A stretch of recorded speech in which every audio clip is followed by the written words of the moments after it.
Ah ouais, non, c'est Mais compliqué. bon, voilà, tout va bien. En tout cas, Allez, Bezrat Hashem. Alors, on va faire un petit limoud là, Bezrat Hashem. Alors, on a vu la semaine dernière, vous savez, on avait étudié Bichoul, après on a fait un peu les halachot de qu'on appelle borer, de trier. Et ouais. aujourd'hui, on va faire un petit détour sur une melacha, sur un travail interdit Shabbat qui s'appelle tochen, moudre. Moudre, Shabbat, c'est interdit. Bon, ça on comprend. Tu prends du blé et tu vas avec ton moulin et tu vas moudre. Bon, c'est personne ne le fait. Bon, c'est sûr que c'est un saut parce que c'est des choses que de toute façon on ne fait jamais dans sa cuisine. Mais ce qui est incroyablement incroyable, c'est que les Chachamim, dans le mot moudre, ils ont trouvé énormément de variants. Puisque tu parles du Covid, hein. Il y a des variants dans ce qu'on appelle le moudre. Pas simplement de prendre une graine et la transformer en poudre, qui s'appelle moudre, c'est même prendre un fruit ou un légume, une tomate, et tu vas faire une salade de tomates. Mais tu vois, tu vas la couper en tout petits morceaux. Il y en a qui font des salades comme ça, c'est hyper classe, comme ça, des tout Ouais, petits ouais. cubes, très, très Un genre de petits comme ça. carpaccio, ou comme ça, tout à fait. Et avec il y a des appareils qui font comme ça. Ils coupent, Ouais. Shlatajida. comment ça s'appelle? Shlatajida. Ah ouais, ouais, exactement. C'est exactement ça. Et ben, celui qui coupe, il va couper soit des fruits. Par exemple, quelqu'un il va préparer une salade de fruits. Alors attention, pour atteindre une salade de fruits, il ne faut pas couper les pommes, les bananes, les oranges, etc. en mini cubes. Il faut les faire que ce soit un morceau de pomme. Alors, Ah quand oui. on va savoir exactement quelle est l'épaisseur, la hauteur, la largeur, les dimensions du cube, quelle est la dimension du cube, pour qu'on ne fait pas Razvé Shalom cette avéra qui est aussi moudre et que ce n'est pas vraiment moulu, mais c'est coupé en petits morceaux, ça revient un petit peu, ça ressemble un petit peu à moudre, eh bien, on dit toujours la chose suivante. Dès que tu fais le chol, tu fais un petit chouïa de plus que d'habitude Shabbat. Si Shabbat, si le chol, par exemple, tu découpes ta salade de fruits, salade de légumes, de tomates, de concombres, etc., tu les coupes, voilà, comme ça, tu as l'habitude de faire. Shabbat, tu as encore un petit millimètre. Tu fais plus grand que d'habitude. Et si tu fais plus le cube, le morceau de légumes plus grand que d'habitude, là, tu n'as aucun problème de faire de problème Moudre. de moudre. Vous avez compris comment on fait? Donc, il faut parler à madame et lui dire que quand elle fait à ta fille, Patrick, quand elle se marie, il faut lui dire attention, quand tu te maries, Bezrat Hashem, tu feras ton khatan des salades de fruits, mais tu couperas les salades de fruits, la salade de fruits un peu plus large, plus grande, des morceaux plus grands que d'habitude. Coupé D'accord? grossièrement. Coupé grossièrement. Voilà, exactement. D'accord? Mhm. Maintenant, il y a un deuxième, on peut faire ça, que si on le fait à demi-heure avant de manger, alors certains le permettent. C'est-à-dire que parce que c'est quoi moudre? C'est qu'à l'époque, comment ça marchait, même aujourd'hui, on prend des grains de blé, de céréales, et on transforme en farine. Mais la farine, on ne la mange pas tout de suite. La farine, on l'entrepose dans sa cuisine, après on fait. Mais il n'y a jamais la traçabilité. Tu mous et tu manges. Mais si tu le fais tout de suite, immédiatement après tu coupes en petits morceaux et tu manges tout de suite, alors d'après beaucoup de poskim, c'est moutarde. Ah, Qu'est-ce qu'on fait? Comment on fait? Est-ce que cela est permis ou cela est interdit puisque c'est une marloquette? Réponse, ça dépend. D'accord?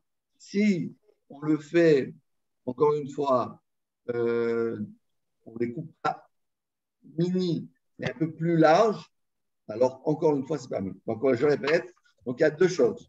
Il faut le faire toujours un peu plus large que d'habitude et toujours dans la demi-heure avant de le manger. On ne prépare pas une salade de fruits le matin pour ceux de la shlichit ou le matin pour 14 heures.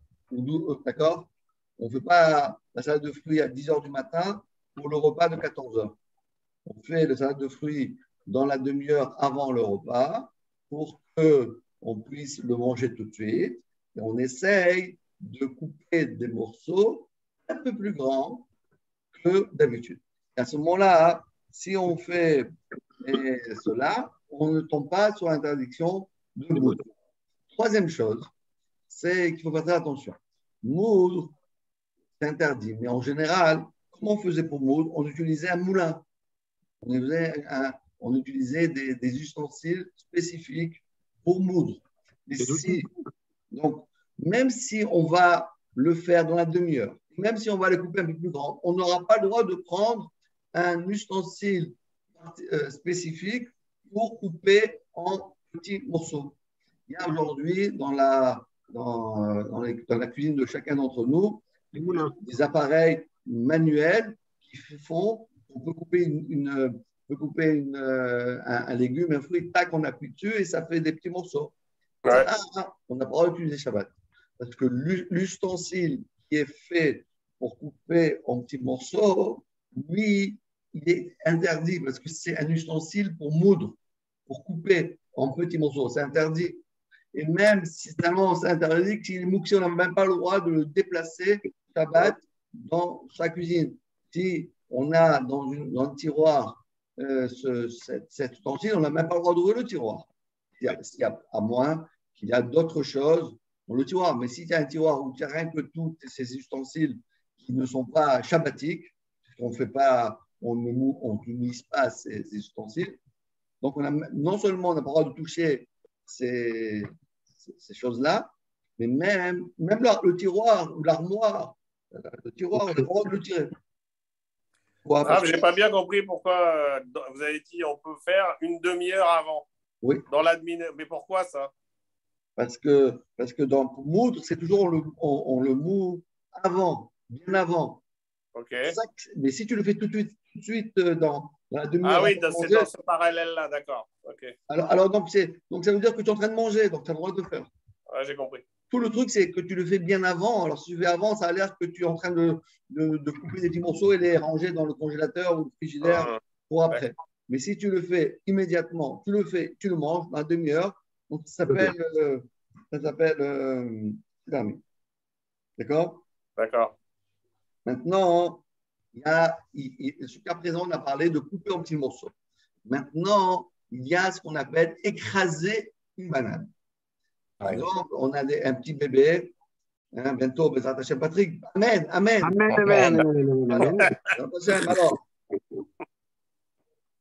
il y avait un Moël à Bnei Brak. Chaque fois, il venait faire un Brit Mila. Et quand il finissait, il disait Mazal Tov, etc., au père, à la mère, il leur dit bon, à l'année prochaine. Il dit, à l'année prochaine. Je reviens dans un an, n'ayez pas peur, je reviens. Trop sympa. Alors, ce qu'il faut faire, c'est qu'on a le droit de couper en petits morceaux. Mais on n'a pas le droit d'écraser. Parce que écraser, c'est vraiment moudre. Okay. Il y a une différence. On a coupé une banane en petits morceaux. Les morceaux, c'est des morceaux de banane. Donc, c'est des petits morceaux. Ça ne ressemble pas du tout à la farine moudre des graines. Par contre, écraser entièrement, alors là, on a fait le fruit, il est complètement décomposé. Comme le fruit, il est complètement décomposé. Donc, quelque part, ça ressemble à ce qu'on appelle faire de la farine. Donc, comment on va faire pour écraser une banane? Alors, comment on fait? Écraser comme ça, on n'a pas le droit. Parce que écraser, ça veut dire moudre. Qu'est-ce qu'on fait? on va faire un chinouille. Ah. C'est quoi un chinouille? On ne va pas prendre les dents d'une fourchette pour écraser la banane. Avec l'autre côté. Exactement. On va prendre le manche de la fourchette et on écrase la banane. En ce moment-là, puisque c'est des chinouilles, donc premièrement, on le fait d'une manière étrange. Inhabituelle. Donc, c'est permis.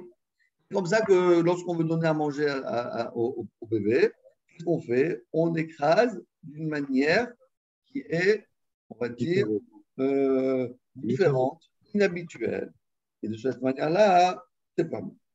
Mais ça, c'est que pour un bébé ou pour tout le monde? Pour tout le monde. Chaque fois que tu veux écraser, alors, couper, tu as le droit de couper normalement, un peu plus grand que d'habitude. Écraser, tu dois écraser seulement d'une manière différente. Ok. D'accord. Maintenant, écoutez bien, il y a encore une halakha très intéressante. C'est que des fois, par exemple, on va prendre du chulent, comme dafina. Il y a une pomme de terre de dafina, d'accord? La trina, les khamim. J'ai encore non, comme j'ai dit tous les noms qui peuvent exister. Les Marocains, les Algériens, les Tunisiens, les Ashkénazes, les Thémanim, j'ai tout dit. Alors, comment il faut faire? Alors, des fois, la pomme de terre, ou bien n'importe quel produit, quand on met dans un couscous, le légume, d'accord, il est complètement fondu. Fondu, bravo. Il est complètement fondu, d'accord? Oui, c'est vrai. Des fois, il a. Désagrégé. Alors, dans ce cas-là, comme il est déjà fondu, il est déjà tout mou, tout déjà écrasé, entre guillemets, donc on a le droit, pas comme une banane, parce qu'une banane, bien, une banane, elle est ferme. Donc quand je l'écrase, je vais utiliser, je dois écraser la banane. Je n'ai pas le droit de faire qu'avec le manche et pas avec les dents. Mais lorsque j'ai un légume qui est complètement, un morceau de pomme de terre qui est complètement ramolli par la cuisson, j'ai le droit de le faire avec les dents. Et donc, si c'est vrai ce que je dis, prenons une banane. La banane, vous savez qu'il y a la banane qui est toute ferme, et des fois, la banane commence à devenir très molle, très dure. Noire comme ça, il y a des petites taches. Et on ouvre, elle est complètement molle. D'accord, la banane. Là, ça ressemble à la pomme de terre qui a été cuite et elle a perdu son consistance. La même chose si on prend un avocat. Vous prenez un avocat et vous voulez écraser de l'avocat pour mettre sur votre sur une tranche de pain. Ça dépend. Si l'avocat il est ferme, vous n'avez pas le droit de le faire qu'avec le manche de la cuillère ou de la fourchette. Mais si l'avocat il est complètement mou, il a perdu sa fermeté. Guacamole, quoi. Il a mûri, quoi. Il a mûri, bravo. Il a mûri. Donc à ce moment-là, vous pouvez le prendre avec les dents et vous pouvez le mettre une salade avec ou bien faire tartiner. Écraser. Donc écraser, c'est permis seulement si la consistance du fruit ou du légume qu'on veut écraser, il a perdu sa fermeté. Il est devenu tout mou, il est déjà mûr. À ce moment-là, on a le droit de faire. Par exemple, un exemple. Mais parfois, c'est limite. Parfois, c'est limite. Parfois, c'est un peu limite. Parce que vous avez des avocats trop durs, c'est immangeable. Trop mou, et la limite, elle est. Raison, c'est toujours très. Donc il faut savoir bien le truc. Alors, quand on ne sait pas, on le fait avec le manche. On est tranquille. De toute façon, c'est toujours moutard. Est-ce qu'on le fait avec les dents de la fourchette ou avec le chinouille. Ou avec la partie, le manche. On ne pourrait pas Si par exemple on a 3 avocats dans un bol, normalement l'avocat on touche toujours celui qui est le plus mou. On aurait le droit de le faire le Shabbat du coup? Il est très très. Alors il faut l'ouvrir.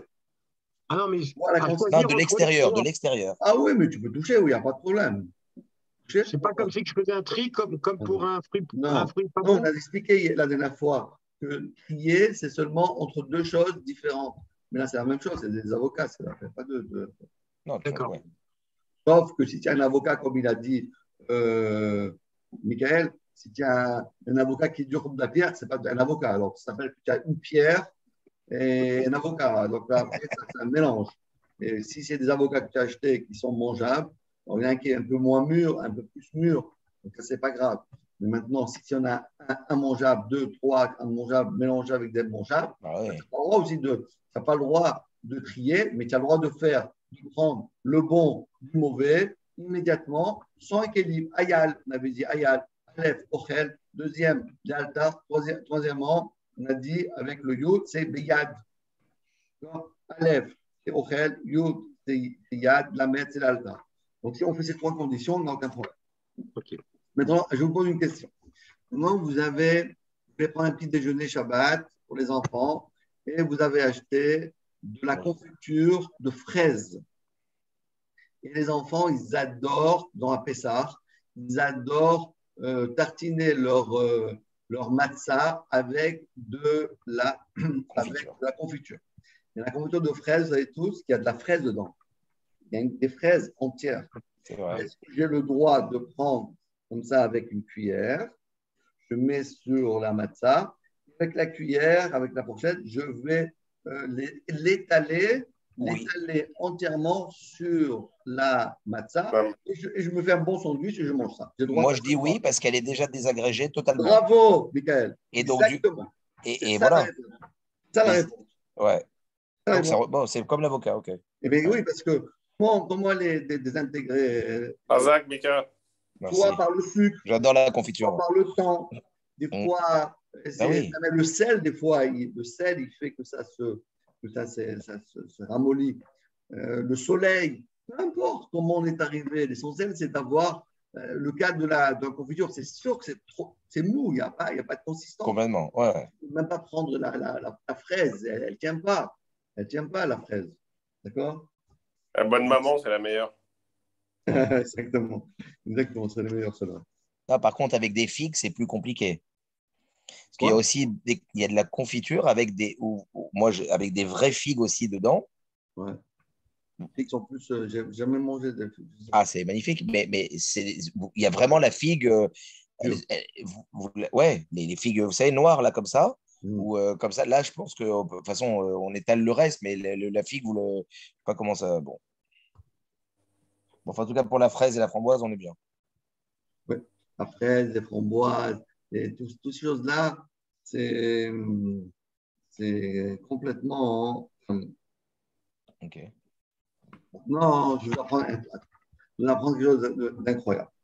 C'est que jusqu'à présent, on a dit qu'on n'a pas le droit de moudre, écraser, rendre en petits morceaux, etc. Mais si vous avez fait attention à ce que je viens de dire, on parlait toujours des fruits et des légumes. Mais tout ce qui n'est pas guidoulé caca, tout ce qui ne pousse pas sur la terre, comme par exemple un œuf dur. J'ai un œuf dur. Et je veux faire, vous savez, des œufs hachés. Magnifique. Hein? D'accord? Bon, ça. Bon, je mets un peu de truc. Tu veux faire des œufs mimosa? Non, les œufs hachés, la ashkenaz, c'est très bon. Voilà, avec des oignons. Exactement. Alors? C'est obligé, ça. Ah, complètement. C'est obligé de manger ça. Alors, comment on fait? Comme les œufs, d'accord, ils ne poussent pas sur la terre. On n'a jamais vu encore un arbre où poussent les œufs. Peut-être ça serait bien parce qu'avec le prix que les œufs ils ont aujourd'hui, 3,50 €, je sais pas comment vous les achetez les œufs, vous? je ne sais pas, mais ça vaut aussi cher? Non, je ne crois pas, je sais pas. Ouais, ça oui? Je sais pas, tout le monde, de toute façon, là, il y a l'inflation, ouais. Je sais pas ce qui arrive. Bon, en tout cas, on a le droit de les écraser avec les dents d'une fourchette. Même si on pose la pierre. Pourquoi? Parce que l'interdit de moudre, c'est seulement sur les tout ce qui est végétal. Mais tout ce qui est animal. Par exemple, si vous avez un fromage et vous voulez écraser le fromage, il n'y a pas de problème. Si vous avez de la viande et vous voulez écraser du foie, par exemple, vous avez du foie, du foie, vous écraser le foie comme ça, vous écraser avec on a le droit. Comme du saumon, comme un genre de tartare alors. Voilà, tu as le droit de prendre un saumon et d'écraser. D'accord. Tout ce qui ne pousse pas, sur la terre, les saumons, ils ne poussent pas sur un arbre. Non. Non. Moi, j'en ai jamais vu. Bon, on ne sait jamais. Aujourd'hui, on ne sait jamais. Mais bon, depuis que Bennett il a démissionné, on ne sait plus ce qui se passe. Tu as vu ce qu'il a fait, lui? Il y a deux très vrais Knesset de 160 là, et 120. Et ils lui ont dit qu'ils vont voter pour la dissolution du gouvernement de Bennett. Alors, qu'est-ce qu'il a fait? Pour ne pas avoir des bisionotes, pour avoir de la honte devant tout le monde, que tout le monde lui dise voilà, tu perds, on te donne un grand coup de pied. Il a démissionné avant, tu vois ce que je veux dire? Bon. Ouais. Il va y avoir des nouvelles élections là-bas, c'est ça? Ouais, en octobre. Le 30, juste après Sukkot.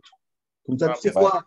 Tu viens pour le mariage, tu restes le mois d'août, le mois de septembre, et après tu votes. En septembre, tu votes et tu reviens.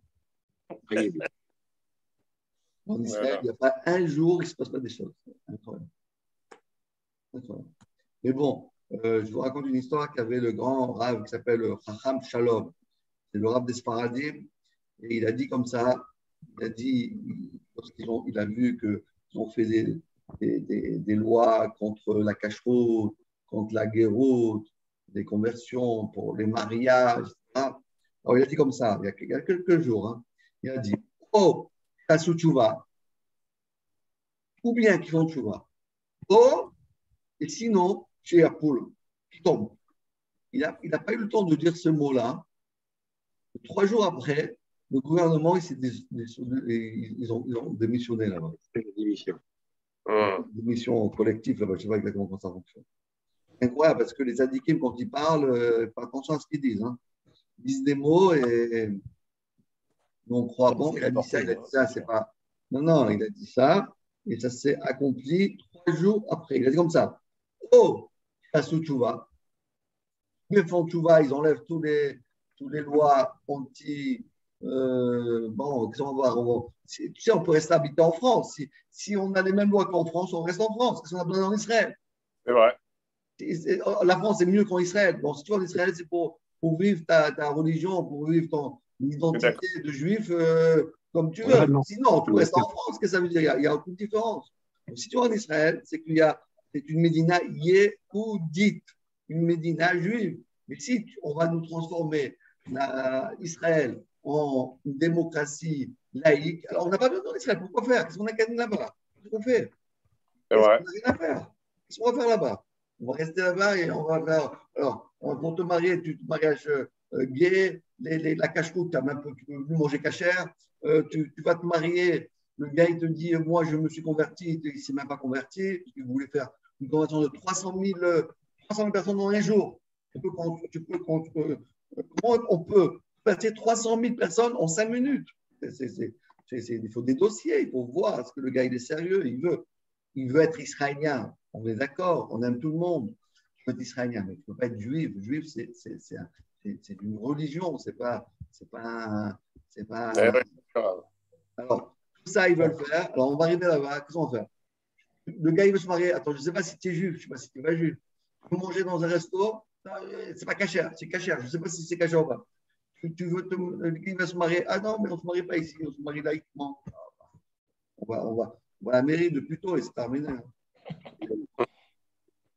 On est à la mairie de Tel Aviv. Je garantis, c'est plus joli. Non, alors il faut. Hachem nous a donné la terre d'Israël. Je ne parle pas, on respecte tous les religieux, pas les religieux. Bien sûr, non, bah oui. On n'a pas de problème, on aime tout le monde, etc. Mais le pays. Il faut qu'il y ait il a une spécificité. Bah oui. Bah oui. Sinon, c'est plus Israël. On peut, comme ils avaient proposé, on va aller habiter en Ouganda. Très bien là-bas aussi. On va en Ouganda. C'est un pays de malades là-bas. Voilà. C'est bien qu'est-ce qu'on a besoin dans Israël. C'est tout petit Israël. C'est minuscule Israël. C'est un peu les prix des maisons en Israël. Tu Tu vas en Ouganda, tu peux t'acheter avec le prix de ton 3 Tout l'Ouganda. Tout l'Ouganda. T'acheter là-bas tout l'Ouganda. Tout l'Ouganda, tu vas acheter. Voilà. Et donc, voilà, on est dans une situation un petit peu difficile. Ils ont dit dans le journal, en 10 ans, ça a fait x2 l'immobilier. Et c'est pas fini. Et c'est pas fini. Hein. Ouais. Ça fait que commencer. Là, vous montez dans n'importe quel taxi en Israël, ils vous disent il faut acheter, il faut acheter, il faut acheter. Tous les taxis, hein. Ils vous disent ça, il faut acheter. C'est marrant. Tout le monde. Ah oui, je ne me rends pas compte. Ils ont fait, depuis que Bennett là, et Lapid ils sont au gouvernement, a monté les prix des appartements en Israël de 16%. Ouais, l'année dernière, ouais. 16%, ça veut dire, le gars, il a acheté pour 1 million, là maintenant, il en a pour presque 1,2 million. Comment on peut gérer ça? C'est ingérable. Bah, ils ont mis des tentes. D'ailleurs, là, il y a eu à Tel Aviv, je crois qu'il y en a qui ont mis des tentes dans les rues pour protester contre ça, là, récemment. Ah oui. Parce que c'est très c'est hyper dur, quoi. Et comment tu veux que les jeunes couples ils peuvent s'installer? Ah bah c'est sans aide de parents, sans apport, mais un peu partout dans le monde, hein, il faut être honnête. Aujourd'hui, vous ne payez pas, même avec des bons revenus, vous avez du mal à vous loger, quoi. C'est partout, hein, en France, c'est impossible. Ouais, c'est vrai. C'est impossible. S'il n'y a pas d'apport de la famille ou quoi que ce soit, je vous dis, même avec des très bons revenus, les banques, de toute façon, ne vous prêtent pas, de toute façon. C'est vrai. Il faut... En France, il y a quand même encore des endroits où tu peux acheter tranquille. Tu vas à Sarcelles, c'est pas si cher. Hein. Ouais, mais à Sarcelles, ouais. Bah, tu as un beau quartier juif, hein. C'est super. Hein. Ouais. Bah, il faut y a aimer après. Il y a un beau quartier juif. Ah ouais. Un très beau. Il ne faut pas en sortir. Il ne faut pas en sortir. Ah ouais, t'en sors pas. Tu restes là-bas, tu t'enfermes. Tu peux pas sortir. Oh là là, Shabbat, tu peux mettre ton talit. Ah ouais, c'est super. Hein. Mais dès que tu sors, tu dois mettre un casque. Tu sors, tu traverses Gaza. Hein. Tu passes par Gaza. C'est plus que Gaza. C'est plus que Gaza. Ouais. C'est le ramasse, quoi. Non, mais le problème, j'explique une chose. Que Israël, c'est un pays riche. J'explique pourquoi. Tu sais qu'ils ont vendu du gaz aux Européens. Ouais. C'est beau, hein? Et c'est incroyable. Un pays minuscule qui vend du gaz aux Européens. Ils ont ramassé des milliards et des milliards de shkalim. Des milliards. Et qu'est-ce qu'ils en ont fait de ces milliards? Est-ce que tu crois qu'ils descendent les prix? Non. Ils ont donné à M. Abbas 55 milliards de shekels pour les Arabes. Il y a un problème quelque part. Ils ont fait ce gouvernement. Il y avait des villages, d'accord, qui ont été construits d'une manière pirate. Donc, il n'y avait pas de connexion avec l'électricité. Parce que si c'est un endroit qui n'a pas été construit d'après les normes, il n'y a pas d'électricité. Ça vient C'est des constructions illégitimes. Illégitimes. Ouais. Et qu'est-ce qu'ils ont fait comme une des premières choses qu'ils ont fait, ce gouvernement, c'est qu'ils ont permis le raccord de tous ces. C'est des centaines d'habitations, on ne parle pas d'une petite bicoque, hein, des centaines d'habitations qui sont connectées à l'électricité israélienne. Au réseau. Au réseau israélien. Et attendez, le plus beau, ils n'ont même pas besoin de payer parce qu'ils n'ont pas de. Ils n'ont pas de compteur. De compteur. Parce que c'est le tout. Point de livraison. Le point de livraison. Les PDL. Exactement. Exactement ça. Alors, ça veut dire quoi? Nous. C'est gratuit pour eux? Gratuit. Incroyable. Nous, à Tel Aviv, on allume le masgan, la clim toute la journée. On a pour 3 000 shekels pour le mois d'août, 3 400 pour 2 000 euros, 1 500 euros. Et eux, ils allument 24 heures sur 24 l'électricité. Incroyable. Attends. Est-ce que vous croyez. Après, on parle d'apartheid. Apartheid, oui, ils ont parlé d'apartheid. Et on va apartheid. Alors, on comprend un peu le ridicule qu'il y a dans cette médina, ça rend fou. Ah bah ouais, c'est sûr. Nous, on aime Israël, mais on veut habiter en Israël, on veut que nos enfants habitent en Israël, on veut aider Israël, on veut tout faire pour Israël, parce que vous savez pourquoi on aime tellement Israël? Parce qu'Abraham Avinu, Hachem lui a dit, Lech lecha el haaretz asher ar et va dans la terre que je vais te montrer, te donner. Et ça, c'est dans notre sang, dans les veines, le sang de chaque juif, il aime Israël. On ne peut pas lui enlever. On ne peut pas lui enlever. Il n'y a pas un juif qui n'aime pas Israël. Tout le monde aime Israël. Mais il faut quand même qu'on puisse vivre comme des juifs. Si bien sûr. Des juifs, ça ne sert plus à rien. Quoi ça sert? Si on enlève tout l'ADN, ça ne sert plus à rien, c'est sûr. On est là-bas, il n'y a plus rien. Tu vois aujourd'hui de plus en plus Lieberman. Qu'est-ce qu'il a fait, Lieberman? Il a dit, mais on peut faire, on va mettre dans tous les supermarchés un sapin de Noël. Oui, il a dit, ça veut dire quoi? En bas, on est pays laïque. On voit pourquoi vous mettez la menorah Hanoukia, mais on peut aussi le sapin de Noël. Parce que tu comprends que tous les Russes, c'est tous des chrétiens. Donc, tous ces gens-là, ils vont dégager bientôt. Hein, ah ouais, ben, attention. Amen. C'est sûr. Ouais. C'est sûr. Donc, tout ça pour vous dire que voilà, donc nous, on veut Israël et on va tout faire pour que Israël réussisse, mais on aurait quand même voulu que le Mashiach il gère un peu, parce que là, ça devient un peu difficile avec eux. Aujourd'hui, ça devient vraiment un peu compliqué. Surtout tout ça après le Covid. Hein? Surtout tout ça après le Covid. On l'a oublié. Le Covid, il a fait des ravages déjà. Des ravages. Mais attends, Netanyahou, il a donné à tous les commerçants qui ont fermé, ils ont tiré le rideau, tous les gens qui étaient au chômage. Et qu'est-ce qu'il avait Bennett? Il dit non, pas du tout. Pas du tout. Tout le monde doit travailler. Mais il n'y a pas travailler quoi? On ne peut pas sortir de la maison. On ne peut pas. Non, on n'a plus d'argent. On n'a plus d'argent. Vous voulez avoir de l'argent, on va. Mal donné, il a mal été distribué. Voilà, c'est ça le problème. Le problème, c'est la distribution de richesses. Comme d'habitude, bah oui. Je ne dis pas qu'il faut donner des cadeaux, il faut faire une politique basée sur. Raisonnée. Mais pas. On voit là-bas des milliards. Ah bah là-bas, oui, des milliards de milliards. Ça a déjà commencé avec Arafat. Des milliards. Ils ont trop donné. Moi, je sais que j'ai des amis en Israël. Là, Jeff, tu le connais, toi, Mika? Ouais, très bien. Il m'a dit c'est trop tout pour les Arabes. Tout. Il m'a dit c'est la folie. Ouais. Et on fait maintenant juste une dernière chose. Ils ont voulu faire pour le réseau routier. Le réseau routier. Alors, ils ont dit qu'à un moment, ils étaient en 60-60. Il y en a une non-juif qui a dit attendez, moi, je démissionne. Alors, Lapide a dit attends, pourquoi tu démissionnes? Non, après, si tu démissionnes, on n'est plus 59. Plus. Elle dit alors, moi, j'ai besoin de 200 millions de dollars pour les réseaux routiers des Ishmaélim. C'est bizarre. Hein. Et il lui a donné, il a fait le chèque. Mais c'est quoi ce truc-là? C'est vrai que c'est très bizarre, alors qu'il y a là dans le nord d'Israël, il y a une vague maintenant de gens qui sont dans le centre, qui sont appâtés par les maires de Carmiel, par exemple, c'est une ville du nord. Ouais. Il y a beaucoup de villageois maintenant, et il y a une alia entre, en quelque sorte, des gens du centre pour aller dans le nord, pour repeupler la terre, parce qu'ils ne veulent pas que les Arabes prennent la terre. Bah, oui. Donc, et d'un côté, on donne, d'un côté, on se... Donc, c'est un peu bon. quand même bizarre. Hein. Sans ma boule, les Juifs. Non, c'est l'orgueil. C'est l'orgueil des hommes.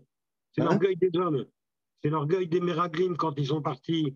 Ils étaient des gens bien. On avait les chefs de tribus qui sont partis découvrir la terre. Il y a eu de l'orgueil qui est arrivé, ils ont dit du mal. Et ça arrive et de nos jours, pas de raison. C'est un problème qui est structurel et permanent. C'est honteux. C'est honteux, ces problèmes d'orgueil. Bon, mais prendre le pain des enfants, des personnes qui sont dans le besoin, de leur donner de l'électricité gratuite. Quoi ça? Attends d'abord, avant de donner. C'est ton peuple, tu n'as pas un peuple, tu n'as pas des gens. Les gens qui habitent à Yerouham, à Netivot, tous ces gens-là, c'est vrai que ça habite très loin. mais c'est des miskénim. Ils ne finissent pas le mois. Si tu leur fais que pour prendre le bus, ils ont fait 200% d'augmentation pour prendre un bus, ils ne peuvent pas rentrer, ils ne peuvent pas venir dans le centre. Oui, c'est vrai, ceux qui habitent à Ramat Aviv, ils sont super bien. C'est sûr, ouais. Ils sont des rois. Le Gan Eden là-bas. Pour garder son titre, on va donner 200 millions, mais ça ne va pas, non. Mais ça ne va pas, non. C'est du grand n'importe quoi. Du grand n'importe quoi. Tout ça pour garder, parce que je comprends la chaise du président, du Premier ministre, elle est bien rembourrée. Voilà, c'est ça. C'est exactement ça. C'est honteux. C'est vraiment, il faut vraiment le Mashiach. Comme il a dit le Rabbi Lubavitch, il a dit We want Moshiach now. Maintenant, pas demain. Il avait raison. Maintenant, il faut. Pas non. C'est sûr. Enfin, il paraît que c'est la génération. Là, on n'est pas très très loin de tout ça. Ouais, que tous les jours, il faut se dire qu'il va venir. Il faut vraiment y croire à fond tous les jours, quoi. Ouais, vraiment à croire. Mais voilà, c'est pas tous les jours. Chaque jour, mais c'est pas possible. Il faut qu'il vienne parce que c'est n'importe quoi ce qui se passe. Et encore un petit peu, et les Hachem arrivent. Amen. De toute façon, on est arrivé devant un mur. On regarde Poutine et la guerre en Ukraine, etc. La France qui est en train de se